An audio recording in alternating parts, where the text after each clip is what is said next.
Okay. Good afternoon. I'm Vali Nasser, the Dean of Johns Hopkins University's School of Advanced International Studies. And it is my great pleasure to welcome you to this evening's discussion with the New York Times bestselling author, Ms. Anne Hillerman. Now, this event is part of our signature Women Who Inspire series, which focuses on the experience and perspectives of women leaders in advancing women's empowerment around the world, but also in solving many other complex challenges that confront politics, economics, society, and non-governmental sector as well. Ms. Hillerman was raised in Santa Fe and Albuquerque, New Mexico. She received her degree in journalism from the University of New Mexico and worked as a newspaper reporter, editor, and columnist before starting her career as a full-time author. Her father, the award-winning novelist Tony Hillerman, created a mystery series in the 1970s known as Lephorn and Chi series. In 2013, Ms. Hillerman began the continuation of this series. Her debut novel, Spider-Woman's Daughter, received the Spur Award from the Western Writers of America for the best first novel of 2013. She subsequently published Rock with Wings, which quickly became a New York Times bestseller. Song of the Lion, her most recent work and latest contribution to the series, was released this month. In this riveting Southwestern mystery, a deadly bombing takes Navajo tribal cops back into the past to find a vengeful killer. Now, I have to say, as somebody who writes, that not very recently, but have, that I think thinking about construction of novels is actually very important to understanding of complexity in world affairs. I've always have found reading novels to be the most appropriate way to thinking about complex world issues.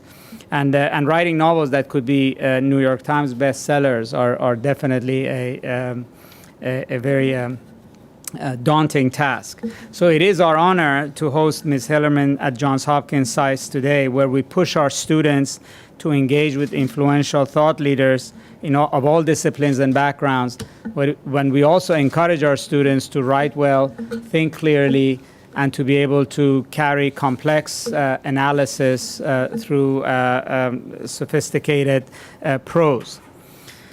And for that reason, we look forward to the conversation today, which will be moderated by Ambassador Shireen Taher-Kaly of Johns Hopkins SAIS's Foreign Policy Institute.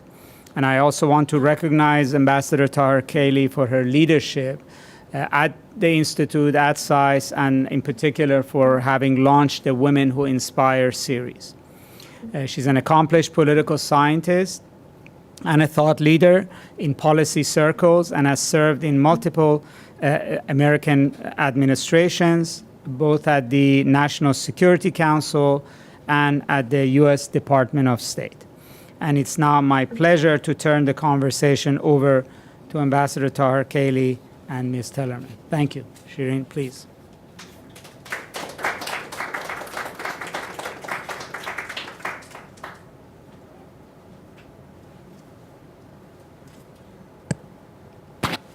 Welcome, Anne.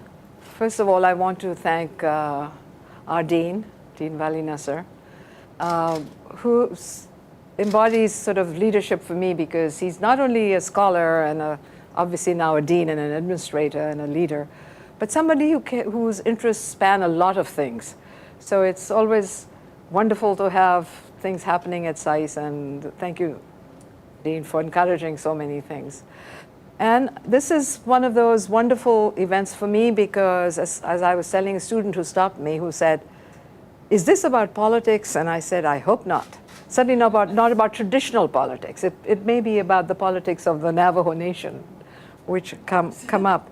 So I'm going to sort of ask you about the fact that, I have read all of Tony Hillerman's books on the mystery series. And it was very sad when at some point I thought, with his passing, this is going to be the end of those characters. And when I heard when I was in New Mexico that you were going to pick up the pen and continue, I think a lot of us who are sort of aficionados of the Tony Hillerman were really thrilled.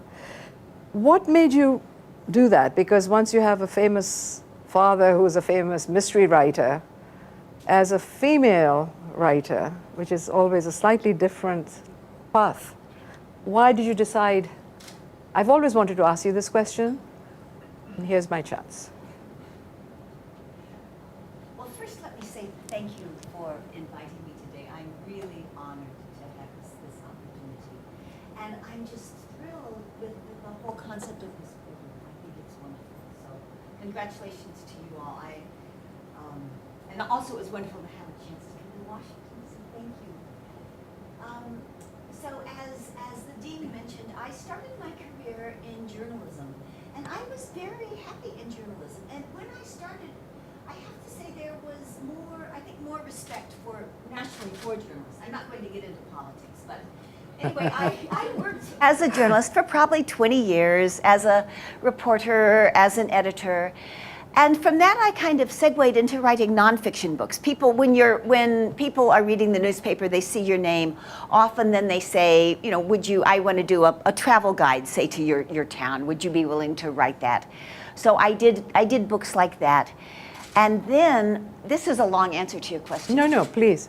Okay, then I was, my father, meanwhile, had been teaching at the University of New Mexico. And when his career took off, he retired from teaching, but he still very much loved exchange with students. So he would be asked to speak at this conference and that conference. And it dawned on me that it would be good for my business partner and I to start a conference and invite my dad to be one of the speakers, since I figured he might say yes to me, since I had some inside knowledge. And also to invite some other New Mexico writers. The New Mexico, as you probably know, is out in the boonies. So the old, format for conferences would be that whoever was organizing the conference would pay airfare, hotel, and an honorarium for someone to come from Washington or New York. And then all of us poor New Mexicans would pay our $300 to hear this wonderful person. And my business partner and I thought, what if we had my dad be the speaker and maybe brought people in from elsewhere to come and hear him, and then also had some other good New Mexico writers who maybe weren't so well known. So we did this for a few years, and one year we had a writer named Michael McGarrity who writes really good mysteries set in southern New Mexico. And we said, he was the keynote speaker, and so I said, what are you going to talk about? He said, I'd love to talk about the importance of place in my mysteries.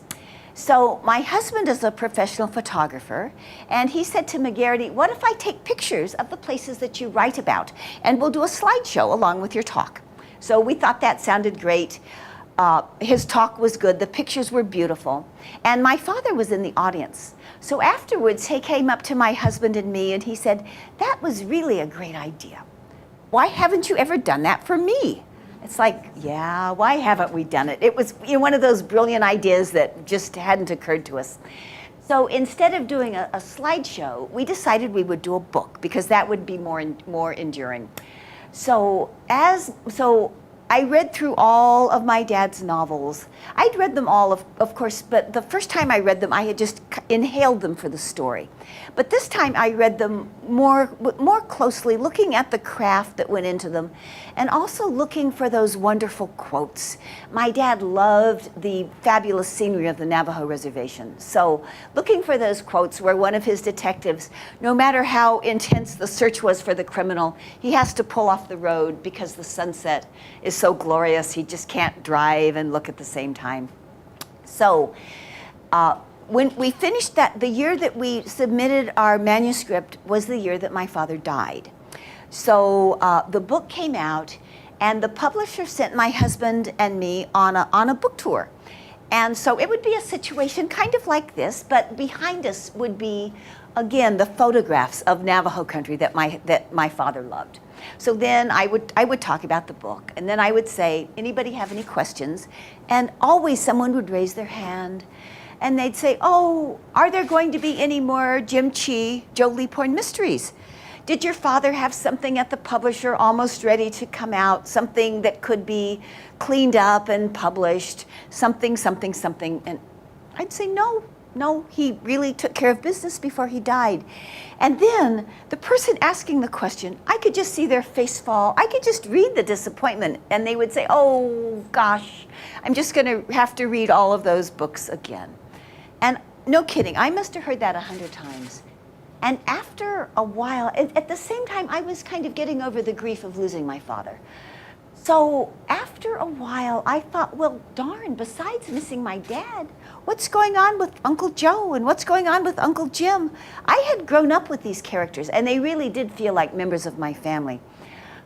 So, and then I thought, my dad had this wonderful, I thought wonderful woman character named Bernadette Manuelito. And as the series went on, she had gone from the one who brought the coffee to a fairly competent policewoman, except because my dad loved those male characters, always something would happen at the end, and she would have to get rescued. So I thought, if the series is over, poor Bernadette Manuelito is forever trapped as the girlfriend who brings the coffee and the woman who gets rescued. I thought, this cannot be. No, even if no one reads this book, I have to give it a shot. And it was kind of a double-edged sword, knowing so many, I had seen the figures that my dad's books sold well, but somehow being in the room with those people who loved those stories gave me much more of a personal connection. So I was thinking, now those people have had, my dad died in 2008, and my book didn't come out till 2013. So they had 5 years to keep reading and rereading those books. So I thought maybe they know the characters even better than I do by now. So I thought this is going to be a very tough audience.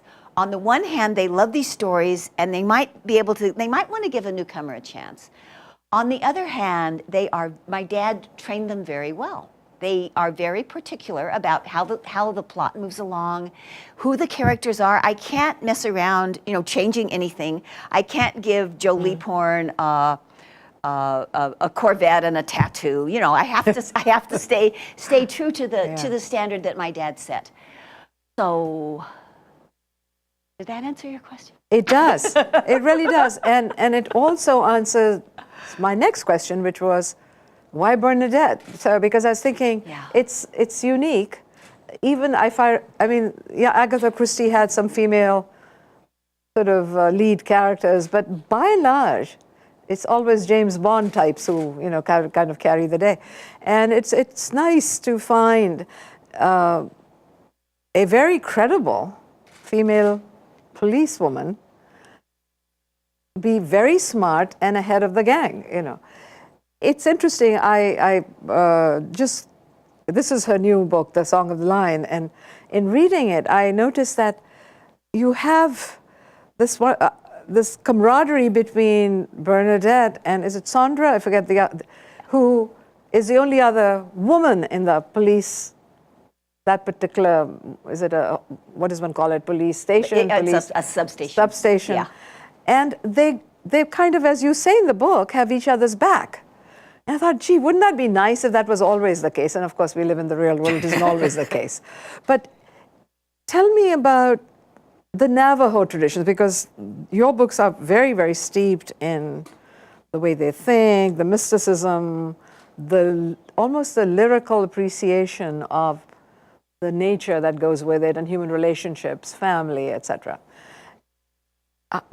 Does the male-female equation in Navajo traditions work out with, the mothers seem to be revered. By the way, I did with Jane Bickelman, whom you know, in Albuquerque, the Tony Hillerman tour. So we toured all over Arizona, just going from spot to spot that you covered in your book, and these exquisite areas.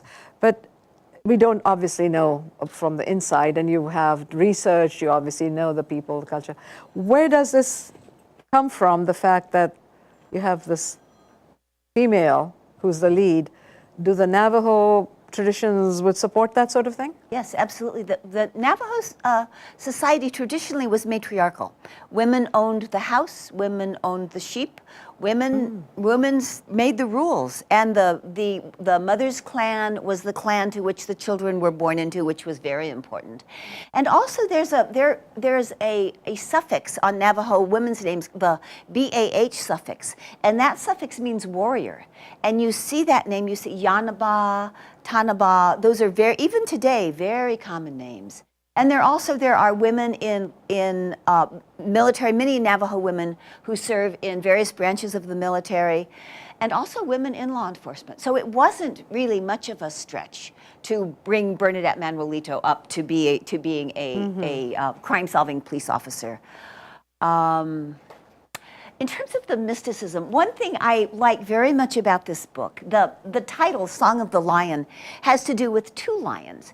And in the scene that you mentioned, Bernie, the woman who's basically the office manager, the dispatcher, notice she and Bernie are friends, and there's a new cop in the office who's giving Bernie a hard time, just like happens a lot. He's a young guy, he thinks he knows everything, and Bernie's sort of tolerating him, but trying to not give him too much rope. Anyway, he's given her a real hard time this day, so she's going outside to get some fresh air. And the receptionist says, "What's going on with you two? You look really stressed." And she says, "Oh, well, never mind, I don't want to talk about it." And then the receptionist says, I was hiking up on Sotzil, which is the Navajo sacred mountain, Mount Taylor, the sacred mountain to the south. She said, and I found this, and she reaches in her desk drawer and pulls out basically a rock, a piece of yellow quartz. And she shows it to Bernie, and Bernie looks at it, and Bernie thinks it kind of looks like an animal. And she says, "Oh, this is nice," and she starts to give it back to the receptionist, and the receptionist says, "No, I think you should keep it." And Bernie looks at it again, and this time when she looks at it, she sees the shape of a mountain lion. And in Navajo culture, the mountain lions are the animal for protection and for courage. And so Bernie puts that rock, which it's also known as a fetish rock. And when I talk to the people, I have a New York publisher for this book. And so I said, part of this book has to do with a lion fetish. And I could just hear the hesitation on the other side of the phone. I said, like a Zuni fetish, like an amulet. I said, "Oh, yeah, okay, they got it then." I don't know what they thought I was. This was a guy. Yeah, and I think he thought, well, now this series is definitely going to be rated X. No more PG writing here. But anyway, as the story goes on, there is a real mountain lion too. Oh, and I have to say something. This cover. So you see, it looks like kind of like a mountain lion or a panther.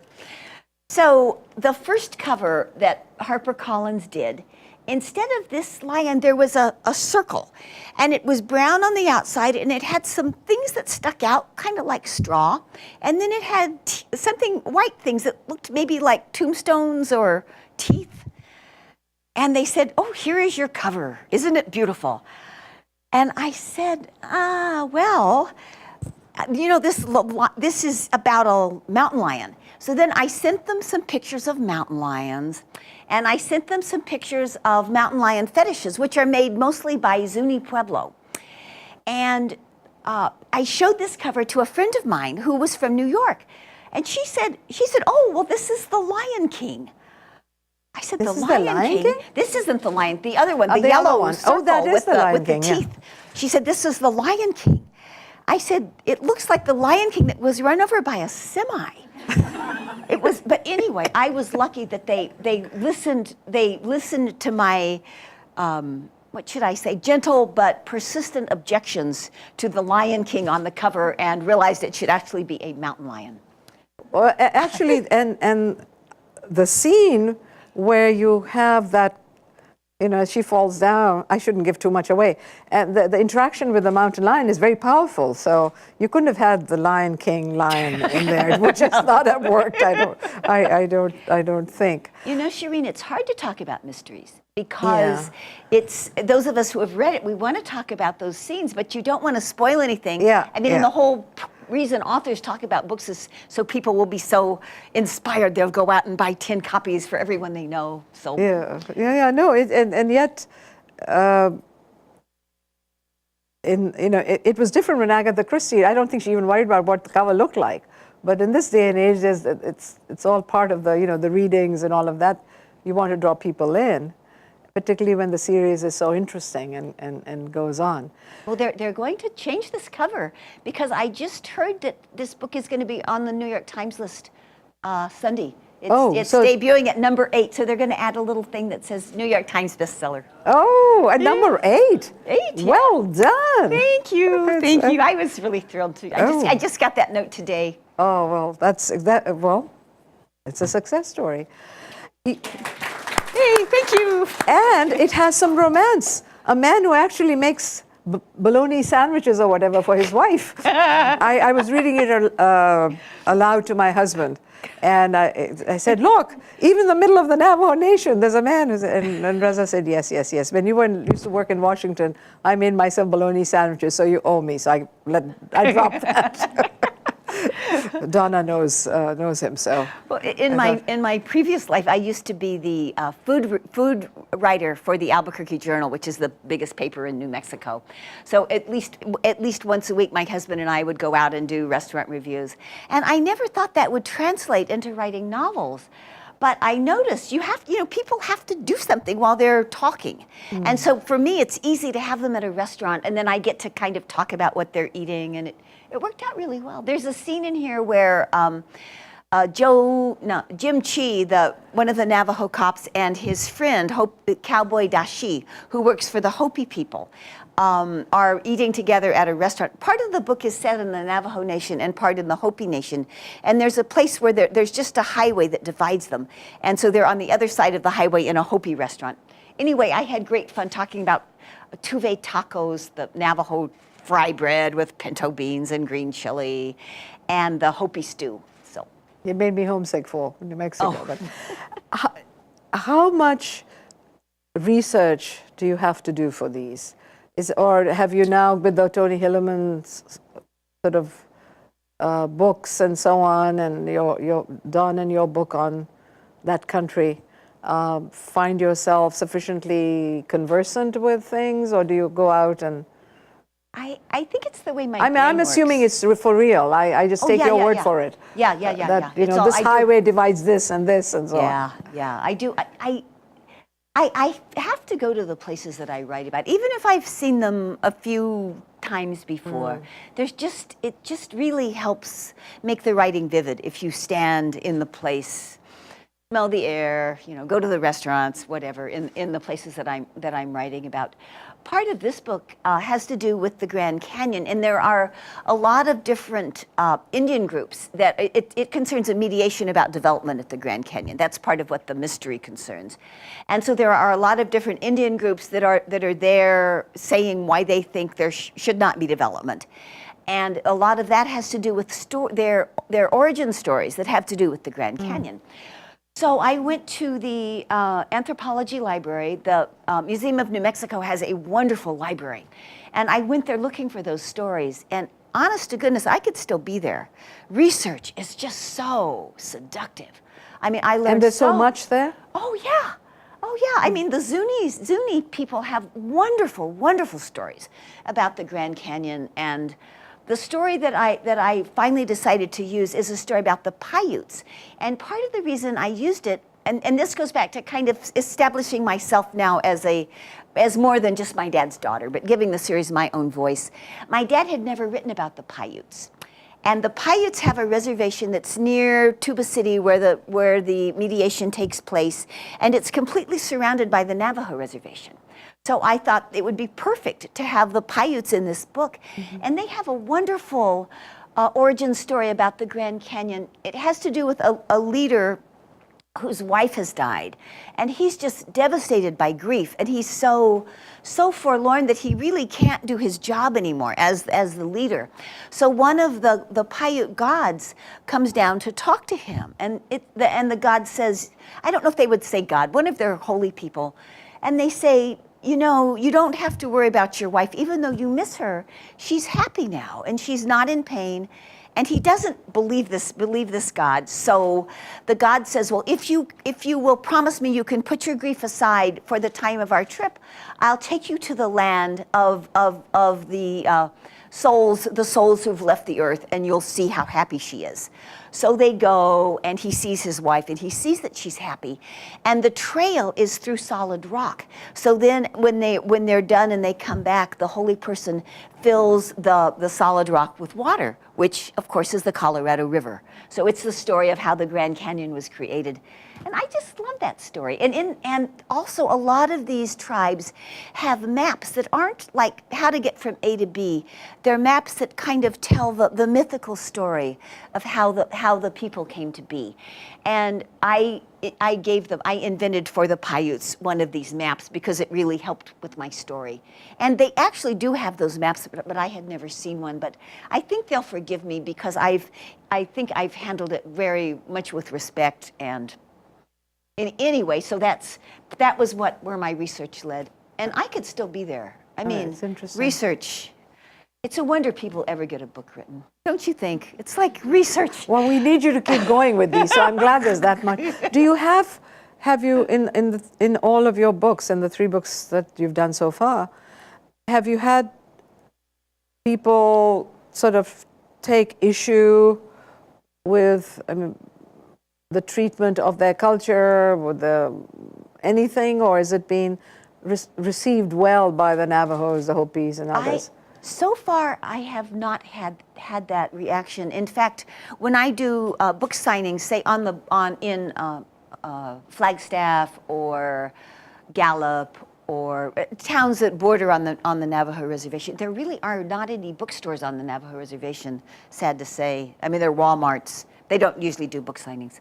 But anyway, when I'm at some of these towns, often Navajo mothers will come with their daughters, and they want to have their picture taken with me in the book. And I think that really makes me feel good. Yeah, I have had some readers.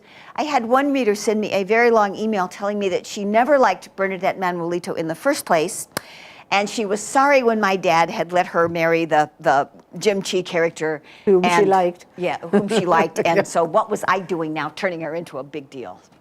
And I just said, thank you for your comments. You know, I'm sorry you don't like Bernadette Manuelito, but I really feel some affection for her. And, you know, what can you say when somebody sends you a letter like that?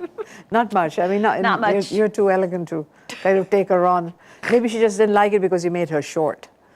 Oh, that might be. Maybe she doesn't like short women and you made her short. Never know. She said she was bossy. Bossy.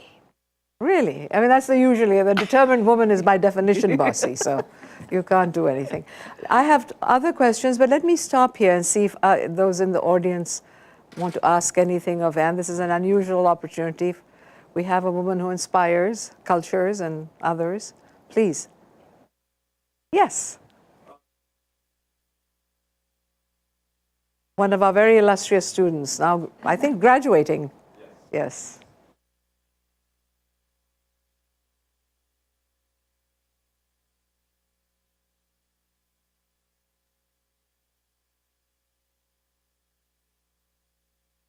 Good question. Yes. It is. I mean, there are a few little subplot things that you wouldn't quite have the context for, but it shouldn't stop you. And I'm glad you asked that question because I forgot to say this. In connection to your first question about what inspired me to take over the series, when I was thinking of doing that, I thought there probably are 5 or 6 people in the world who have never heard of my dad. And wouldn't it be lovely if they would pick up my book just because they liked the cover or something, and then read my next book, and then maybe think, gee, who is this other Hillerman person? Yeah. And then go back and read the 18 of his books. So yeah, I really did try to write them so they would, even though they were continuing a series, so they would stand on their own. Is that hard to do? That would be a good question to ask the readers. I don't think it was so hard to do. While writing, it wasn't a continuation of a theme. You could kind of say, this is what this book is about, and go for it. Well, with the first book, I made a lot of references to, I guess, my favorite of my dad's book, a book called Thief of Time. Yeah, that's the first one I read. It's set at Chaco Canyon, and Chaco Canyon is a huge archaeological site in the Southwest, which has a lot of mysteries. It's one of those places that the more archaeologists and anthropologists learn about it, the more they realize they don't know. Every answer leads to 5 more questions. So anyway, I love that site. So I used some of Dad's characters from that book, but I tried to write it so if people had never read that book, it would still stand on its own. Yes.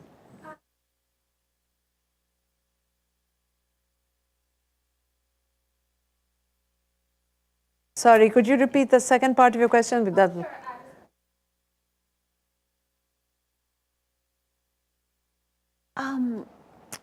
I think probably 3 things. I grew up, I'm the oldest of 6 kids, but my brothers and sisters all were adopted. But my mother particularly was an avid reader. So part of our weekly routine would be going to the library. And I mean, from the time before I could read, I remember my mother reading to me. So books and stories were always a big part of my life. And then when I was in school, I guess because I had grown up in a family that respected stories, I loved to write my own stories. And I would always show them to my mom and dad, and my mom and dad would say that, this is a real interesting story. And sometimes they would say, this part right here is especially interesting, and why don't you say more about that? Why don't you say what it smelled like when those cookies were in the oven? Or why don't you say what it felt like when that dog was chasing you and tried to bite you? They would really encourage me to instead of just saying good job, they would encourage me to go on, to go a little deeper. And I think that really helped. And probably the third thing, my dad, before he became a fiction writer, was a journalist. And I can remember as a young child how he would come home from work, and we would sit around the table like a lot of families would do, and what happened to you today? What happened to you today? And my dad often would talk about what had happened to him on the job. And, I could just kind of sense his enthusiasm and his passion and his real love for what he did. And I think he never said to me, it would be good for you to go into journalism. But I think it just was sort of through osmosis. Did that answer your question? Yes.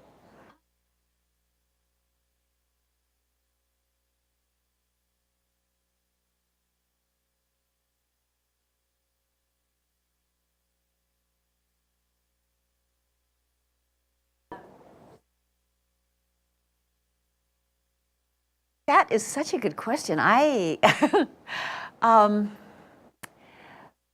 Okay, well, with Spider-Woman's Daughter, the first book in this series, I knew, my dad started out with this character, Joe Leaphorn, and he wrote about this guy for 30 years.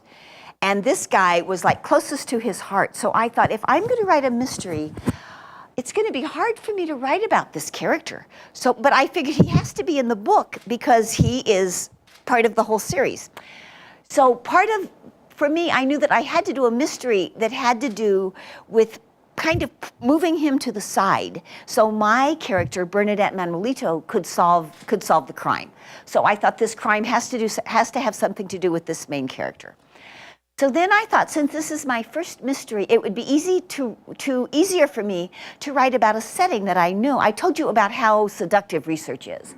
I thought, so if it's something that I don't have to research, that would be easier. So I thought, I'll bring these characters to the town where I live, which is Santa Fe.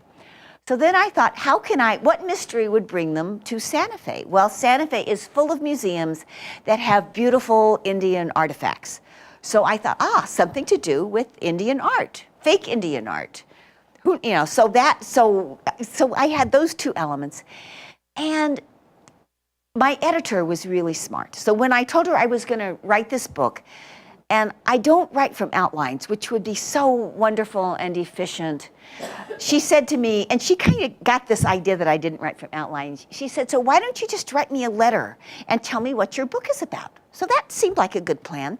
So I had this letter where I had figured out what the book was about. So then as I was writing, if I forgot what I was doing, I would go back and read that letter, and that would kind of keep me on track. And the other good thing with the mystery is, at the end, you have to solve the crime. You have to tell the reader who the bad guy is, why the bad guy did it. So I knew, I worked backwards a little bit, but I kind of knew that I had to wrap things up. And I knew again because it was my first book, that I would have to end things with a bang. So all of that, it's hard to exactly say how it worked together, but all of those elements kind of played a part in it. And then I went back and sort of, after I'd written the first draft, I went back and cleaned it up and put in more clues and took out some characters who didn't work. And it was a very sloppy process. And I discovered I love to blow things up and set things on fire, which I never knew. It's all those sunsets you've been watching. Yeah. Fiery sunsets. Right. Yes. I was wondering.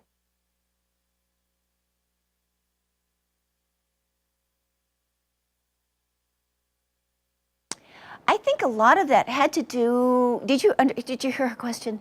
Yeah. I think a lot of that had to do with our shared background in journalism.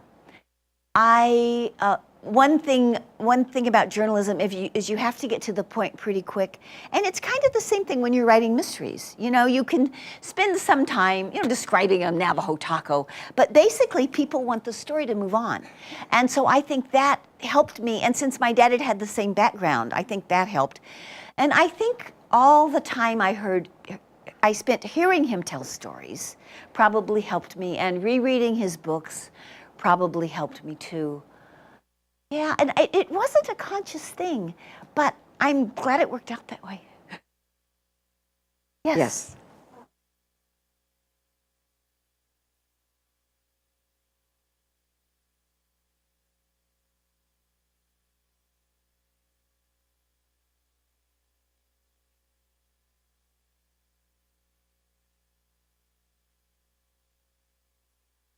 Well, I just finished reading a really wonderful book. It's a nonfiction book called The Ambulance Drivers.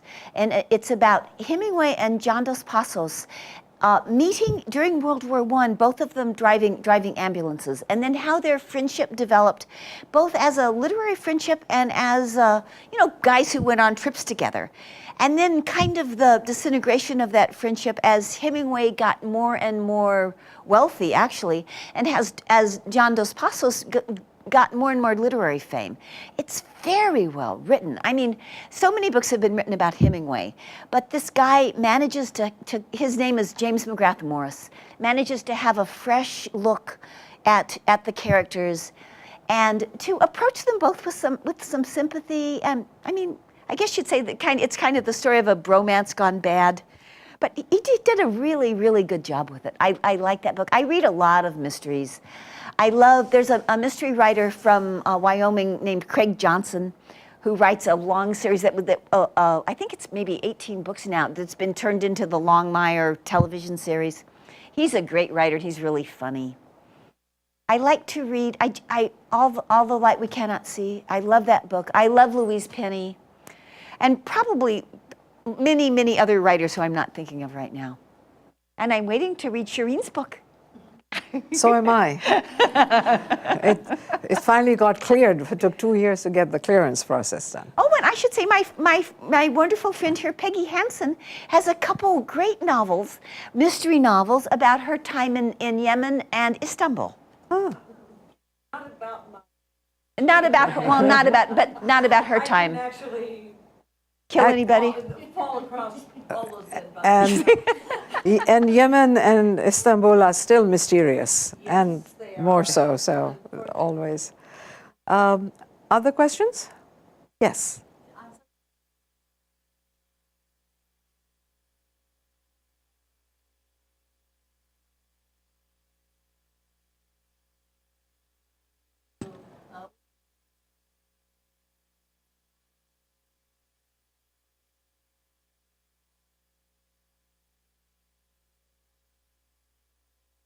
about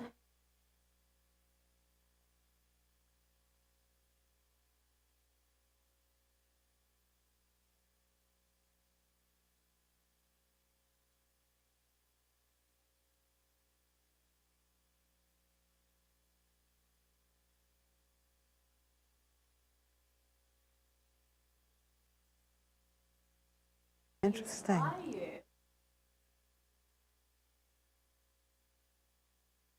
Oh, that's an excellent, Interesting excellent question, question. yeah. When I was first starting to write, when I was writing my nonfiction books, I tried writing a couple novels that didn't go anywhere. I had a couple friends who also were writers, and they were wonderful friends because they could read something and they would say, "Boy, this is wonderful. Do more of this." Or they would say, "I was falling asleep when I read this," but they wouldn't try to tell me. I mean, they might say, "I wish this character had more emotion. I'd like to see this character lose her temper. I'd like to see this character come across a challenge that really pushed her to the limits." They might say that, but they wouldn't say, "Now, right here in this sentence, you should say such and such." They didn't try to rewrite it for me. So that really, really helped. With my first novel, as I said, I was nervous about it. And my mother always was my father's first editor and his source of inspiration and support. So when I had the idea that I might do this, I said to my mom, "What do you think about this idea?" And if she had said, "You know, I love those characters and I would be," if she had expressed any hesitation, I would not have done it because I valued her love and her peace of mind more than anything I could have written. But she said, "I think that's a great idea, and I think using Bernie is I don't know if she said a stroke of genius, but I'll put those words in her mouth."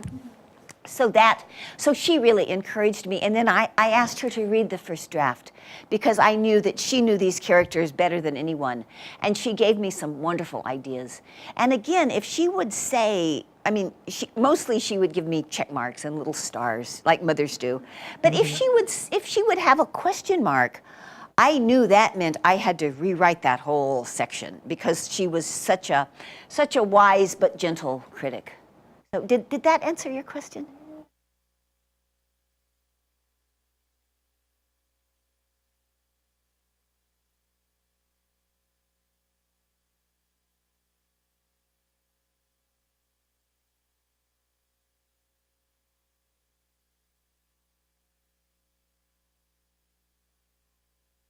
I shall stop.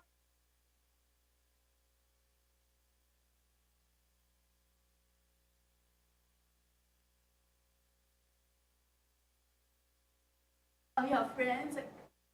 She has a big following in Albuquerque and Santa Fe. I can vouch I for that get a one. lot of invitations to come and talk to people's book clubs. And I had an invitation from the Toronto Men's Crime Club. Did I tell you this story? No. And they called me. They were very formal and very dear, and they called me on the phone, and we talked for about half an hour.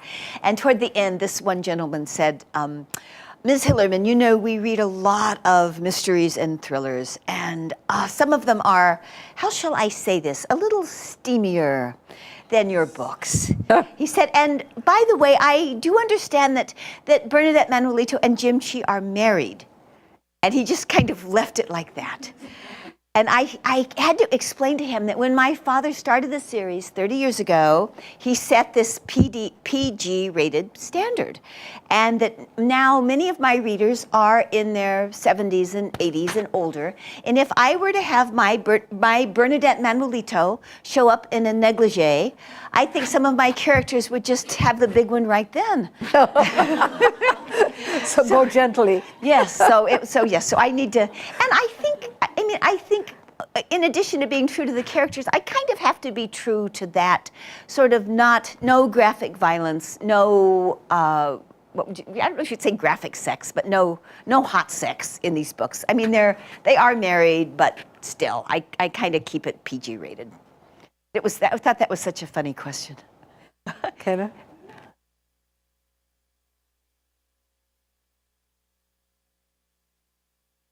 During April first site. Someone like me, that's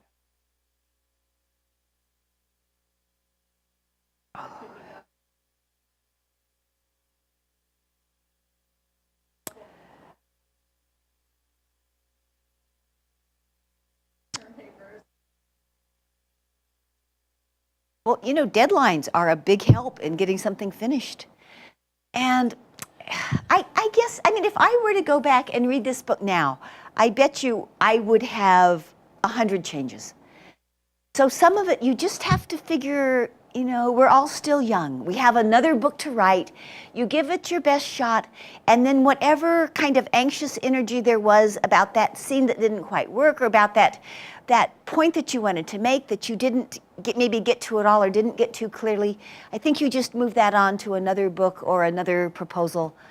I mean, and I can certainly understand why some people work on novels for 30 years. You know, you have to, and I think that was another thing that really helped me from my journalism career. You know, when you're writing journalism, you know that it may not be best, but if it's going to be in the paper or on the radio or on television, you know, within an hour, you have to say, this is the best it can be for now, and move on. And yeah, I mean, it's hard sometimes. But the other good thing is to have an editor who can help you with that.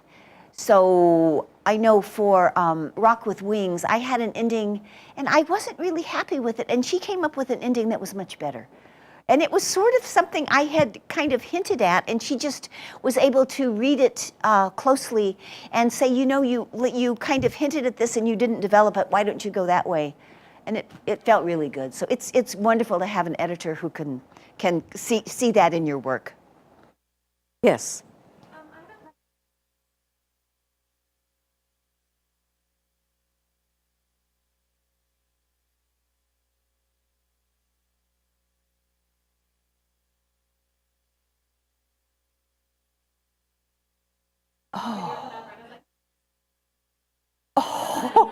To say the least. Well, I find writer's block sounds so giant that I just call it getting stuck. And there's several things. One thing I do is kind of go back to where things seem to be working and see where it was that it stopped working. And sometimes it's, you know, like you're going down the interstate and there's exit 25 and you really should have taken exit 24. You know, maybe you should have stopped with the description a little sooner, or maybe you needed to go on to exit 27. That sometimes it helps me if I can figure out where it stopped working and try to think of why it stopped working. I usually have my books structured with a plot and a subplot. So sometimes if the plot seems to be kind of wonky, if I work on the subplot, the part of my brain that understands why the plot would work kind of figures it out, and then when I go back to the plot, I might have some better ideas. I have a wonderful writing partner. Her name is Sally Sue, Canine Investigator. And Sally makes me get up about every 2 hours. And that really helps with writer's block. I find sometimes just doing something physical, like going for a walk, going to the gym. When I go back to it, sometimes I'll have some ideas. You do it when you're stuck, or you do it? I just do it periodically because of Sally. It's like a couple hours, we gotta go, Mom. I can't sit here anymore. And that, just doing something physical helps. If I'm writing about, say if I'm writing the scenes I was writing in Tuba City, I didn't have to do this, but if I had gotten really, really stuck, I would have gone back to the scene of the crime, as it were. And somehow looking at that landscape again, I guess it's the other part of physical moving in the car to the place where I'm writing about helps me too. Thanks, that was a really good question, thanks. And your books are on your own, I mean, apart from the history of how you got into them, are very evocative. So I think that going back, I can see how it would trigger something. Yes, there's a question here. Hi. Could you speak up a little bit, please? It's not carrying.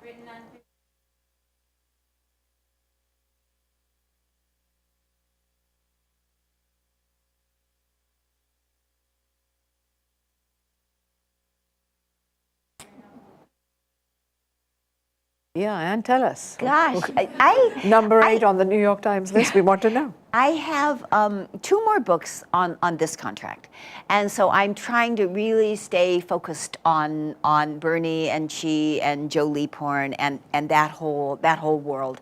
I'm creating a new FBI agent, and one of the reasons I'm creating her, I love the FBI agent in this book, but he was just a little too nice, and I thought I needed a little more fireworks. So. In the book I'm working on now, there's an FBI agent who is a woman from California who is not happy being on the Navajo reservation and is dying to be somewhere more important. And so she and Bernie are they're not butting heads too much in this novel, but they're going to in the next novel. And I'm thinking I might be able to use her as some kind of a spin-off series. Or maybe not, I don't know. And like I said, I love to write nonfiction. And another thing I might do is to maybe go back to that. And I don't know exactly what I would do. Come back to Washington. Yeah. Or maybe that's fiction, I don't know. One nonfiction book I did that I loved was a book about, and it sounds kind of hokey, it was Gardens of Santa Fe. It's a beautiful. But I had so much fun. Yeah. I thought it was going to be a book about gardens, but it turned out to be a book about quirky people who get up at like 4 in the morning because they have to water each plant before the sun comes up. And I mean, this one lady said, "I can tell you the name of every plant here, but don't ask me about my grandchildren." It's like, I mean, they were just wonderful, kind of crazy, fanatic people. And I loved the nonfiction doing kind of interviews like that. So, I don't know. Your restaurant reviews were very interesting.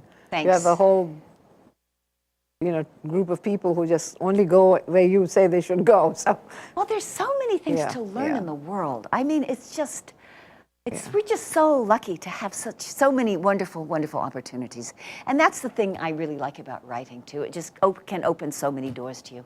And when I get back, I'm spending an hour with at the office of the medical examiner, because this book I'm working on has 3 bodies, and I'm not sure when would they be autopsied, and if it's really cold, is there still drug residue? And if somebody drowns and he was poisoned, how long? I mean, all of these questions. So it's really nice to have a chance to ask them to somebody. well, I'll wait for the details without the research. I have a question based on something that a mutual friend of ours mentioned, that your mother had a lot to do with the naming of your second book. Is that true? That's true. The second book is called Rock with Wings, which is the English translation of Sebte, which is the Navajo name for shiprock. And that book has 2 stories, one of which involves solar energy, kind of solar energy fraud in the shiprock area. So I had finished that book. I could not think of a good name for it. I had some terrible names. So I sent those terrible names to my agent and my editor. And believe it or not, they came up with even worse titles for that book. So I was, and it was like the clock was ticking. So my mother was in the hospital, and I went to see her. And, you should never say anything negative to some poor person in the hospital. So we're talking about this and that. And she says, "Okay, what's wrong?" I said, "Oh, nothing, Mom." Well, so then she goes through, "How's your husband? How's your dog? I guess the son first, then the dog." And I say, fine. And I thought, well, poor Mom, she's going to go through everybody I know, trying to find out what's wrong. So then I told her about this problem. And she had read the manuscript, so she stares up at the lights over her hospital bed for like 30 seconds. And then she says, "What about Rock with Wings?" It was like perfect. The perfect title.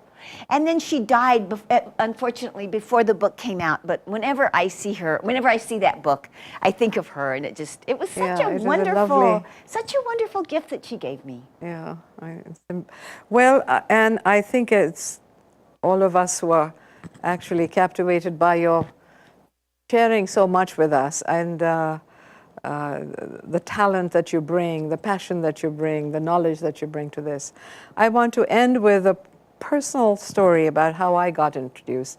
And I want to thank you for helping me sort of give back what I think it was a big IOU that I had received. And the story is a little unusual in the way I got introduced to the writings of Tony Hillerman. I was at that time on the National Security Council staff. I believe it was in 1985. I was flying with a very small group, and senior George H.W. Bush was vice president. And we were flying to Yemen. And it was one of those, I mean, Donna knows about these things where you go, go, go, go, go. And it was, in those days, it was not this huge plane. Air Force 2 was a 707, nicely appointed. There were only 5 of us on the staff with him and Mrs. Bush. And we refueled in, I believe it was in Ramstein in Germany, and then we're still flying and flying and flying. And, you know, I was the NSC rep for the meeting, so I had these briefing books, and, you know, it was going on. So after about 10, 11 hours of reading these briefing books, sitting across from me, across the table in the staff quarters, was Don Gregg. And he was reading something, and he was watching me, you know, taking it all so seriously, you know, the notes, the this, and that. So after a while, he said, Shireen, just shut those books. So I said, but Don, we still have, and from there we're going to Saudi Arabia and Bahrain and who knows. He said, I have just finished the book I'm reading, and just put these away, and here's the book you need to be reading now for the next 8 hours that we're still flying. And it was A Thief of Time. Oh. And so I read it, and I barely made it to the meetings because I wanted to finish reading the books. So when your first book came out, Spider-Woman's Daughter, I remember at Art Fest when you were signing, I got you to sign a book to Don Gregg, and I sent it to him saying, all right, you introduced me to Tony Hillerman, let me introduce you to Anne Hillerman. So every book of yours I have sent him as a thank you for having introduced me. Oh, and it's a debt that I mean, it was wonderful because I would, you know, who knows whether I would have had to. And the contrast between reading what I had been reading and this magical time and place. And then, of course, we ended up being in New Mexico for the summers and have this little hut there, which we share sunsets with you over. So you bring back a lot of wonderful memories, and thank you for sharing them, and thank you to the audience. I appreciate your being here. You are truly a woman who inspires. I am so grateful that you came to talk to us. Oh, and it's we, just on my behalf of the pleasure. Dean, and on behalf of this wonderful set of colleagues at SAIS, whom I also must thank, because they do organizing of these meetings with such care. And I'm truly, truly lucky to be part of this group of colleagues here at SAIS, and the students, of course, are fabulous. So thank you, Anne. Thank you, Peggy, for bringing her. And it is our pleasure, and thank you to the audience. Thank you. Thank you all so much for being here today. And thank you for your wonderful questions.